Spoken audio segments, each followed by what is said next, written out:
സുഹൃത്തുക്കളെ, സഹോദരന്മാരെ, എല്ലാവർക്കും നമസ്കാരം.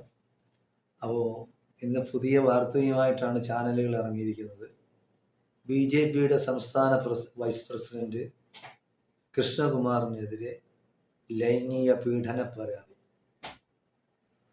അപ്പോൾ ഇത്രയും ദിവസം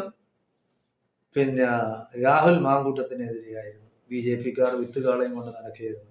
കാര്യം ആ പശുവാണ് അമ്മ, അപ്പോൾ അച്ഛൻ ആരാണ്? കാളയെന്ന്.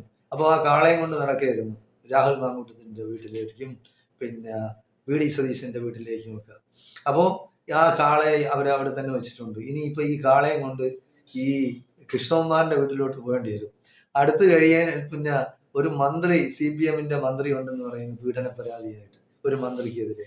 അപ്പോൾ അവിടെയും പോകേണ്ടി വരും. എന്തായാലും ശരി, കേരളത്തിലെ അന്തരീക്ഷം, സാംസ്കാരിക കേരളം, അതായത് നമ്മളെല്ലാം ഇന്ത്യയിൽ എത്രയോ സ്റ്റേറ്റുകളുണ്ട്, ഇടത്തും വലത്തുമായിട്ട്, ജനസംഖ്യ കൂടിയതും കുറഞ്ഞതും സംസ്കാര സമ്പന്നരും അല്ലാത്തവരും എല്ലാമുള്ള ഈ നമ്മുടെ മഹാരാജ്യത്ത് ഏറ്റവും നല്ല, നിങ്ങൾ ലോകത്ത് എവിടെയെങ്കിലും ഏതെങ്കിലും ഒരു കോണിൽ പോയി കേരളത്തെ പറ്റി ചോദിച്ചാൽ വളരെ സന്തോഷമായിട്ട് അവർക്ക് ഭയങ്കര ഇഷ്ടമാണ് കേരളക്കാർ.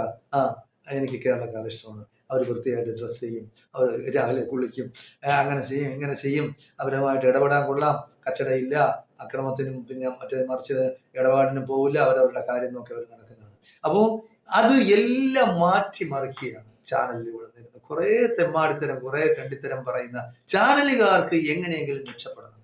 എനിക്ക് വളരെ ഇഷ്ടമായിരുന്നത് 24 ചാനൽ, ശ്രീകണ്ഠൻ നായർ, അതുകൊണ്ട് എനിക്ക് പ്രത്യേകമായ ബഹുമാനം ഉണ്ടായിരുന്നു. പക്ഷെ നിങ്ങളൊക്കെ ഇപ്പൊ അരുണയെ പറ്റിയും എനിക്ക് നല്ല മതിപ്പായിരുന്നു. പക്ഷെ ഇപ്പോഴത്തെ പ്രശ്നം വന്നതോടുകൂടിയാണ് ഈ കോൺഗ്രസ്സുകാരനാണോ, CPM-കാരനാണോ, BJP-കാരനാണോ എന്നുള്ളതല്ല പ്രശ്നം ഇവിടുത്തെ. അതായത് ഈ തെണ്ടിത്തരം, ഈ വൃത്തികേടുകൾ നിങ്ങൾ ചാനലിൽ ചർച്ച ചെയ്തത് അത് ചെറിയൊരു കോളമായിട്ട്, ചെറിയ ഒരു വിഷയമായിട്ട് കൊടുക്കണം. ബ്രേക്കിംഗ് ന്യൂസ് ആയിട്ടിട്ട് ഒരു ദിവസം മൊത്തം അല്ലെങ്കിൽ ഒരാഴ്ച മൊത്തത്തിൽ പെണ്ണുങ്ങളെ വിളിച്ചിട്ട് ചോദിക്കുകയാണ്, അത് ആര്?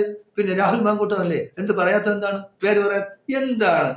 ഒരുത്തി വന്നിരുന്ന് പറയാണ് എന്നെ പീഡിപ്പിച്ചു, അല്ലെങ്കിൽ എനിക്ക് അങ്ങനെ ചെയ്തു, എന്നെ ഇങ്ങനെ ചെയ്തു എന്ന്. അവള് വളരെ സന്തോഷമായിട്ട്, സംതൃപ്തിയാണ്. എന്താ സംതൃപ്തിയാണ്? സന്തോഷമായിട്ട് വന്നിരുന്ന് ചുണ്ടിൽ ലിപ്സ്റ്റിക് ഒക്കെ വെട്ടി, ബ്യൂട്ടി പാർലറിലൊക്കെ പോയി മുഖത്തൊക്കെ കട്ടക്കി മറ്റതെല്ലാം ചെയ്ത് പകുതി മാറൊക്കെ തുറന്നിട്ട് അങ്ങനെ വന്നിരുന്ന് പറിച്ചുകയാണ്. അതായത് അവർ സ്വയം വിളിച്ചു പറയാണ് ഞാൻ ഇങ്ങനത്തെ ആളാണ്. അപ്പൊ എന്തായാലും രാഹുൽ മാങ്കൂട്ടം പോയി, വേറെ ആരെങ്കിലും ഉണ്ടോ എന്ന് ചോദിക്കുകയാണ്.